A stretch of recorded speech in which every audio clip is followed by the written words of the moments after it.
हमारा जो आज का टॉपिक है वो है पार्शियल कोरिलेशन। पार्शियल कोरिलेशन जो है वो आप खुद से भी ड्राइव कर सकते हैं, बट मैंने जो आपको करवाना है वो जस्ट ये कि गिवन फार्मूलाज आपके पास होंगे, गिवन आपके पास वैल्यूज होंगी, जस्ट उसको फार्मूलाज में पुट करना है और फिर आपने उसको निकालना है। सो सबसे पहले मैं आपको बताती हूँ कि what is the difference between the partial correlation and multiple correlation. Multiple correlation मैं आपको पढ़ा चुकी हूँ, ठीक है, और जो पार्शियल कोरिलेशन है वो हम जो है वो आज पढ़ेंगे। मल्टीपल कोरिलेशन को थोड़ा सा मैं आपको डिफाइन कर दूं कि मल्टीपल कोरिलेशन में क्या फर्क होता है। मल्टीपल कोरिलेशन की नोटेशन होती है, लेकिन देयर इज द डिफरेंस। मैं सबसे लास्ट पेज से लेके गई हूँ। जब आप पार्शियल कोरिलेशन की बात करेंगे तो वहां पर स्मॉल आर यूज होगा। जब आप पार्शियल कोरिलेशन की बात करेंगे तो वहां स्मॉल आर यूज होगा, बट जब आप मल्टीपल कोरिलेशन की बात करेंगे तो वहां पर आपको क्या हो जाएगा, कैपिटल आर हो जाएगा। एक चीज मैंने आपको बताई थी लास्ट टाइम, बट उसमें थोड़ा सा चेंजिंग करना चाह रही हूँ कि डिफरेंस क्या है पार्शियल कोरिलेशन में और मल्टीपल कोरिलेशन के अंदर। जब मैं मल्टीपल कोरिलेशन की बात करती हूँ तो बेसिकली हमारे पास कितने वेरिएबल्स हैं। 2.13 से क्या मुराद है कि फॉर एग्जांपल मैं एग्जांपल देने लगी हूँ कि मेरे पास 3 वेरिएबल्स हैं। तो मेरे पास जो है वो क्या है, 3 वेरिएबल्स हैं, x1 x2 और x3। इसका मतलब क्या है कि सेकेंड वेरिएबल का मैं इफेक्ट देखना चाहती हूँ।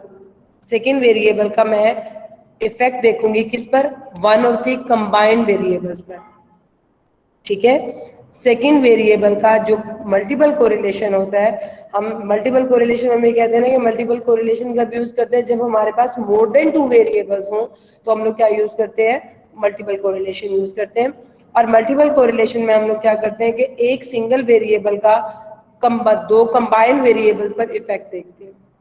बट इन पार्शियल कोरिलेशन, अगर मैं पार्शियल कोरिलेशन की बात करती हूँ तो पार्शियल कोरिलेशन क्या कह रहा है कि थर्ड वेरिएबल और फर्स्ट वेरिएबल के दरमियान तो कोरिलेशन मैं ले रही हूँ, लेकिन सेकेंड वेरिएबल के इफेक्ट को मैं क्या कर रही हूँ, कांस्टेंट कर रही हूँ।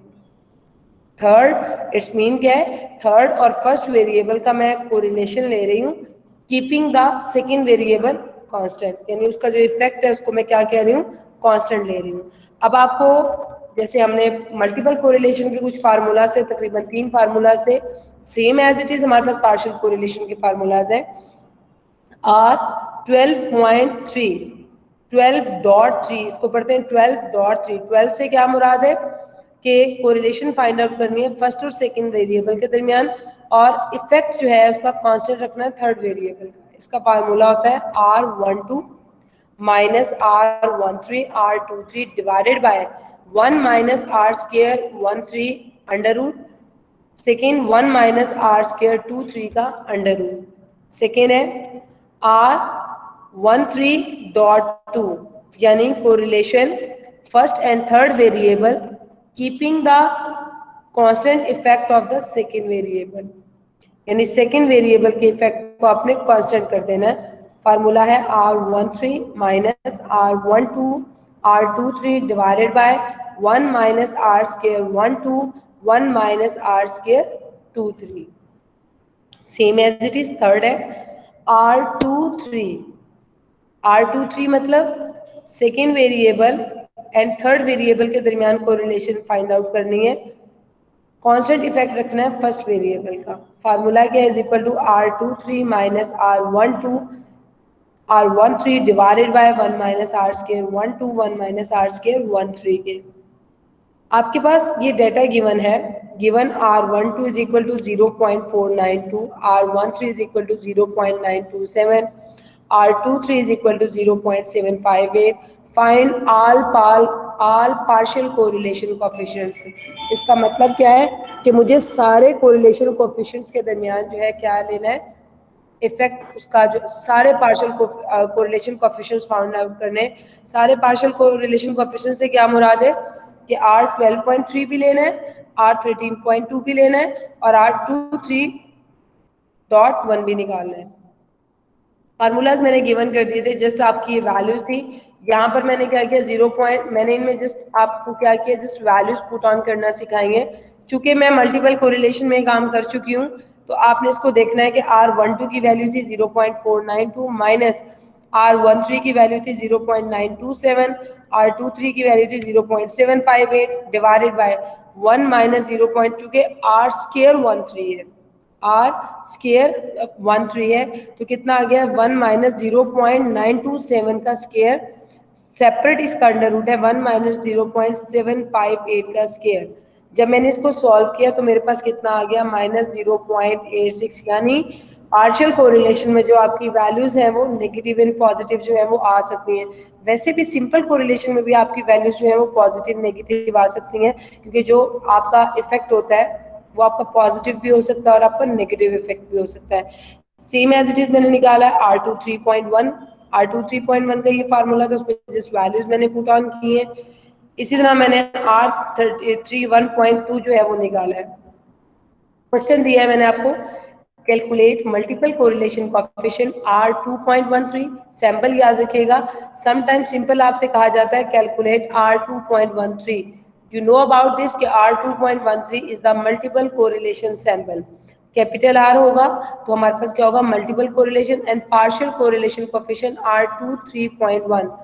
R 2.13 से क्या मुराद है कि सेकेंड वेरिएबल की कोरिलेशन फाइंड आउट करनी है किस वेरिएबल के दरमियान 1 और 3 के कंबाइंड वेरिएबल के इफेक्ट के दरमियान। अगेन कि जो सेकेंड वेरिएबल आपने सेकेंड वेरिएबल और 1 और 3 के कंबाइंड वेरिएबल के दरमियान जो है वो कोरिलेशन फाइंड आउट करनी है, दोनों चीजें डिफरेंट है। यहाँ ये क्या कहा रहा है R2 3.1 से क्या मुराद है सेकेंड और थर्ड वेरिएबल के दरमियान कोरिलेशन फाइंड आउट करनी है, ठीक है, keeping the first variable constant, keeping the effect of the first variable constant, यानी आपने फर्स्ट वेरिएबल के कांस्टेंट को साइलेंट करना है। समटाइम्स आपसे इन जनरल वर्बली भी पूछा जा सकता है what is the difference between the R2.13 and R2 3.1, क्या डिफरेंस है इनके दरमियान, तो आप सिंपल इसको डिफाइन भी कर सकते हैं, या सिंपल पूछा जा सकता है what is the difference between the multiple correlation and partial correlation. यहाँ पर मैंने आपको वैल्यूज दी हुई है R12 is equal to -0.1, B21 is sorry ये B12 है, B12 is equal to -0.1, B21 is equal to -0.4, B13 is equal to 0.27, B31 is equal to 0.6, B23 is equal to 0.67 and B22 is equal to 0.32। ये just only one question है। Second है find multiple correlation R1.23 of X1 on X2 and X3 के लिए। अब आप देखें statement दोनों change हो गई है, आपसे सिंपल पूछा जा सकता है, मैं अगर ये R1.23 ना लिखूं सिंपल भी आपसे पूछा जा सकता है find multiple correlation of X1 on X2 and X3। X1 से क्या मुराद है कि फर्स्ट वेरिएबल और X2 और X3 का क्या ले रहे हैं वो कंबाइंड इफेक्ट, यानी दोनों वेरिएबल्स को कंबाइंड इफेक्ट को किस पर निकालना है चेक करना है, फर्स्ट वेरिएबल के साथ कोरिलेशन जो है वो फाइंड आउट करनी है, यानी दो डिफरेंट स्टेटमेंट्स को डिफरेंट तरीके से मैंने स्टेटमेंट पूछी है। आगे है जी standard error of estimates. The standard error of estimates is the standard deviation of the multiple regression, यानी जो standard error है वो क्या होता है बेसिकली कि जो मैंने multiple regression के न्यूमेरिकल्स किए थे जस्ट उसका standard deviation, और standard deviation में हम लोग क्या करते हैं only अंडर रूट ले लेते हैं। यहाँ पर है S Y डॉट 1 2, ये इसका फार्मूला है is equal to summation y minus Y head का whole square divided by 1n-3। ये स्टैंडर्ड एरर ऑफ एस्टिमेट्स का फार्मूला क्या है, ये नोटेशन है S standard error of estimates y dot 1 2। y हमारे पास क्या था डिपेंडेंट वेरिएबल है, क्योंकि जब हम मल्टीपल रिग्रेशन की बात करते हैं तो मल्टीपल रिग्रेशन में क्या कहते हैं हम लोग कहते हैं कि एक जो डिपेंडेंट वेरिएबल 1 होता है बट इंडिपेंडेंट वेरिएबल्स क्या होते हैं हमारे पास 2 वेरिएबल्स होते हैं। अगर तो मैं 2 इंडिपेंडेंट मल्टीपल में 2 या 2 से ज़्यादा की बात कर रही हूँ, सिंपल जो है ना मैं उसमें मैंने आपको बताया कि डिपेंडेंट वेरिएबल का आपने इफेक्ट देखना है 2 इंडिपेंडेंट वेरिएबल्स पे, तो हमने इसको फार्मूला ये इसको define by is the dependent variable and 1 2 का मतलब क्या होता है x1 एंड x2।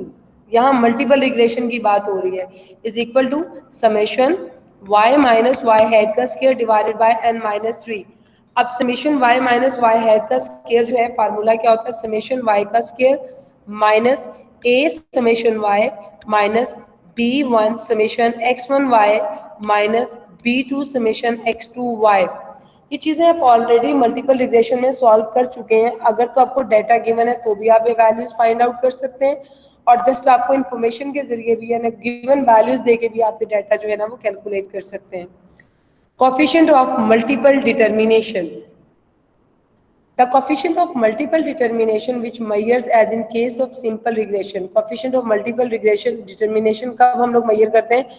जब हमारे पास simple regression हो. The proportion of variability in the values of the dependent variables y explained by its linear relation with independent variables is defined by the ratio of variation in y. यानी आपने in simple words हम क्या कहते हैं कि जब coefficient of multiple determination की हम लोग बात करते हैं तो क्या हमने उसकी वेरिएबिलिटी चेक करनी होती है कि डिपेंडेंट वेरिएबल जो है ना y वो एक्सप्लेन करता है कि इंडिपेंडेंट वेरिएबल से उसकी मतलब कितनी वेरिएबिलिटी उसमें आ रही है, ठीक है। by the ratio variation in y explained by the regression equation to the total variation, ठीक है। टोटल वेरिएशन की फॉर्म में आपने इसको डिफाइन करना है, कोएफिशिएंट ऑफ डिटर्मिनेशन की फॉर्म में। अब इसका फार्मूला क्या होता है? अगर आप एस्टिमेट्स का स्केयर ले लें, यहाँ पर मैंने अंडर रूट लिया हुआ था, अगर गौर करें sy.12 है। जब हम कोएफिशिएंट ऑफ डिटर्मिनेशन की बात करेंगे तो वहाँ पर क्या आ जाएगा? आर का स्केयर, कैपिटल आर का square y.12 is equal to summation y minus Y bar का y hat minus Y bar का square divided by summation y minus Y bar का होल स्केयर। अब y hat minus Y bar का whole square बजाय आप इसको separate separate solve करने के तो उसने डायरेक्ट ये फार्मूला दिया हुआ is equal to a summation y plus b1 summation x1 y plus b2 summation x2 y minus summation y का स्केयर डिवाइडेड बाय n। यानी ये जो पूरी मतलब एक वैल्यू है, ये जो पूरी जो हमारी क्वांटिटी है किसके इक्वल है? इसके इक्वल है, okay.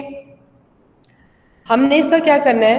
Compute the standard error of estimates coefficient of multiple determination for given values. आपने क्या बताया इसमें कि ये वैल्यूज हैं और इसका आपने क्या निकालना है? स्टैंडर्ड एरर ऑफ एस्टिमेट्स निकालना है और क्या निकालना है? कोएफिशिएंट ऑफ मल्टीपल डिटर्मिनेशन निकालना है, ठीक है। Standard error of estimates, sorry ma'am, sorry to interrupt, ये वैल्यूज हमें दी गई होंगी ये y की? आपको वैल्यूज जो है वैल्यूज भी जी बिल्कुल आपको ये वैल्यूज गिवन होंगी तो आप निकालोगे, या आपको x1 और x2 का डाटा गिवन होगा। आप थोड़ा सा अगर बैक पर चले जाएं तो मैंने आपको एक डाटा गिवन किया था y जिसमें आपका इनकम था और फ्लोर एरिया था। मल्टीपल रिग्रेशन का क्वेश्चन दिया था जिसमें मैंने आपको डाटा कैलकुलेट, ये उसी की वैल्यूज है। अगर आप गौर करें तो ये उसी का टोटल है, यानी आपको वो डाटा भी दिया जा सकता है, ये वही वैल्यूज है ना। Summation y is equal to 89। आप इन वैल्यूज को टैली कर लीजिएगा, मैंने जस्ट उसी का टोटल लिखा है। आपको इस तरह से वैल्यूज भी गिवन की जा सकती हैं, ये जस्ट आपको डाटा की फॉर्म में यानी y कंप्लीट दे दिया, x1 का डाटा दे दिया, x2 का डाटा दे दिया, और फिर आपसे कहा जा सकता है कि compute the standard error of estimate and multiple determination, okay. अब मैंने उनका वहां से बजाय कंप्लीट डाटा लेने के मैंने वैल्यूज गिवन कर दी है। Summation y is equal to 89, summation y square is equal to 1885, n is equal to 5, और इस डाटा के से मैंने a की वैल्यू भी निकाल ली, b1 की वैल्यू भी निकाल ली, b2 की वैल्यू भी निकाल दी। आपको पता है b1 का फार्मूला क्या होता है मल्टीपल रिग्रेशन में, b2 का फार्मूला क्या होता है? किए मैंने सारे फार्मूलाज, आपने जस्ट आपने इसकी वैल्यूज फाइंड आउट करनी है। कैसे किए हैं? sy.12 is equal to summation y, क्योंकि स्टैंडर्ड एरर s से मुराद है स्टैंडर्ड एरर ऑफ एस्टिमेट्स, और एस्टिमेट्स इससे क्या मुराद था? डिपेंडेंट वेरिएबल, ठीक है। और इसका आपने किसके दरमियान निकालना था? 1 टू फर्स्ट वेरिएबल और सेकंड, दो इंडिपेंडेंट वेरिएबल्स हमने किए थे ना, दो इंडिपेंडेंट वेरिएबल हो और हमारे पास वन डिपेंडेंट वेरिएबल हो, तो उसके दरमियान जो है वो हमने निकालना है। क्लियर है आपको? अब यहाँ पर आपने किया summation y square minus a summation y minus b1 summation x1 y minus b2 summation x2 y under root divided by n minus 3, ये फार्मूला होता है इसका। क्योंकि मैंने वैल्यूज एज इट इज आपको वैल्यूज गिवन की हैं, मैं आपको फिर बता रही हूँ कि वैल्यूज के साथ साथ समटाइम्स आपको डायरेक्ट जो है वो डाटा भी गिवन किया जा सकता है। जैसे मैंने आपको मल्टीपल रिग्रेशन में डाटा दिया था कि y का कॉलम दे दिया, x1 का कॉलम दे दिया, x2 का कॉलम दे दिया। बेसिकली ये उसी की डाटा की वैल्यूज मैं यहाँ यूज कर रही हूँ। आपने जस्ट समीशन वाई स्क्वायर की जगह उसकी वैल्यू पुट की 1885, ए समीशन ए की वैल्यू पुट की, समीशन वाई की वैल्यू पुट की, माइनस B1 की वैल्यू पुट की, समीशन X1 और Y की वैल्यू पुट की, माइनस इसी तरह B2 की वैल्यू पुट की और समीशन X2 Y की वैल्यू पुट की। वैल्यू पुट करने के बाद n हमारे पास कितना था 5, 5 माइनस 3 मैंने किया, और जब मैंने इसको सॉल्व किया तो मेरे पास कितना आ गया 8.27। ठीक है, ये मेरे पास आ गया स्टैंडर्ड एरर ऑफ एस्टिमेट्स। लेकिन जब मैं बात करती हूँ कोफिशिएंट ऑफ मल्टीपल डिटर्मिनेशन की, तो उसका फार्मूला होता है आर स्क्वायर बाय डॉट 12। अगर आपको थोड़ी कंफ्यूजन हो रही है तो मैं बता दूं कि एस आएगा, एस का मतलब है स्टैंडर्ड एरर ऑफ एस्टिमेट, और आर से क्या मुराद है कोफिशिएंट ऑफ डिटर्मिनेशन। सिर्फ ये फर्क है, बाकी फार्मूला काफी हद तक रिजेंबल है। Is equal to summation Y hat minus Y bar का square divided by summation Y minus Y bar का square is equal to A summation Y plus B1 summation X1 Y plus B2 summation X2 Y minus summation Y का whole square divided by n divided by summation Y square minus summation Y का whole square divided by n। मैंने क्या किया, just यहाँ पर a की value put की है, समेशन y की वैल्यू पुट की है, B1 की वैल्यू पुट की है, समेशन X1 y की वैल्यू पुट की है, और इस तरह मैंने सारी वैल्यूज पुट करने के बाद मेरे पास आंसर आ गया 0.55। अब चूंकि coefficient of determination basically variability check कर रहा होता है डिपेंडेंट वेरिएबल की वजह से इंडिपेंडेंट वेरिएबल में कितनी वेरिएशन आई है, तो यहाँ पर मैंने ये मैंने चूंकि वो इनकम वाली एग्जांपल ली हुई थी, इनकम Yes, और ma'am. फ्लोर मैनेजर वाली थी जी। This means that 55% of the variability in income, किस वेरिएबिलिटी आई है इनकम में, किसके लिए, थ्रू उसमें एक मेरा ख्याल फ्लोर एरिया था, दूसरा मुझे याद नहीं है, कि उन दोनों की वजह से जो है ना ये वेरिएबिलिटी आ रही है इनकम के अंदर। That is the interpretation. ठीक है, जब आपने कोफिशिएंट ऑफ डिटर्मिनेशन निकालना होता है तो आपने उसको परसेंटेज की फॉर्म में डिफाइन करना होता है, दैट इज द इंटरप्रिटेशन। चूंकि मैंने वहां पर मेंशन नहीं किया था डाटा में, इसलिए मैंने इसको यहाँ पर छोड़ दिया। आपने अगर वही वाला डाटा यूज कर रहे हो जो मैंने आपको दिया हुआ था, अगर उस डाटा के थ्रू आप यूज कर रहे हैं तो उसकी इंटरप्रिटेशन में आप लिखेंगे कि वेरिएबिलिटी इनकम में आई है फ्रॉम दिस रीजन। ठीक है स्टूडेंट्स। मैम, ये कोफिशिएंट और डिटर्मिनेशन वाला फॉर्मूला मल्टीपल रिग्रेशन के लिए या सिर्फ क्योंकि डिपेंडेंट और इंडिपेंडेंट वेरिएबल्स आ जाते हैं इसमें? जर्लिश क्या, आयशा क्या कह रही हैं बेटा? मैंने कहा मैम, ये जो डिटर्मिनेशन और एरर वाला फॉर्मूला है ये सिर्फ मल्टीपल रिग्रेशन के लिए है, ये वेरिएबिलिटी फाइंड करने के लिए, इसमें किसी कोरिलेशन की भी होता है, बट इसके लिए यूज ये मैंने आपको रिग्रेशन वाला करवाया है। मल्टीपल डिटर्मिनेशन जो है ना, कोफिशिएंट ऑफ मल्टीपल डिटर्मिनेशन जो है वो किसके लिए इस्तेमाल हो रहा है, रिग्रेशन के फार्मूले से बना हुआ है, क्योंकि ये आपका सारा रिग्रेशन ही का फार्मूला है ना। यस मैम, वही मैं और पूछ मैंने रही थी आपको कि डेफिनेशन में डिपेंडेंट और भी बताया इंडिपेंडेंट है। कि आपने इंडिपेंडेंट वेरिएबल जो है ना, इंडिपेंडेंट वेरिएबल का देखना है इफेक्ट जो है, सॉरी डिपेंडेंट वेरिएबल की चेक करनी होती है वेरिएबिलिटी। वेरिएबिलिटी चेक करता है कि इंडिपेंडेंट वेरिएबल में कितनी आ रही है, वेरिएशन कितनी आ रही है। ठीक है, वो यही कुछ मैं बता ओके रही हूँ मैम। इसमें। जी, हैव यू एनी क्वेश्चन? वही वाला डाटा जिसके अंदर नंबर ऑफ एम्प्लॉयज भी आते हैं। जी, ये मैंने आपको मल्टीपल रिग्रेशन का क्वेश्चन दिया हुआ था ना, जिसमें हाँ आपको जी। y दिया हुआ था, x1 यस दिया हुआ मैम। था और x2 दिया हुआ था। ये उसी के जो है ना टोटल्स हैं। मतलब क्या है कि आपको वो डाटा भी दिया जा सकता है, उस डाटा से आपने मतलब पहले आपने उसको वाई समीशन व सारा कैलकुलेशन करनी है, उससे आपने B1 और B2 की वैल्यू निकालनी है। ठीक है, फिर आपने इसके अंदर पुट करनी है और ए की निकालनी है, B1 B2 ए की सारी वैल्यूज निकालने के बाद फिर फर्दर इसका प्रोसीजर करना है।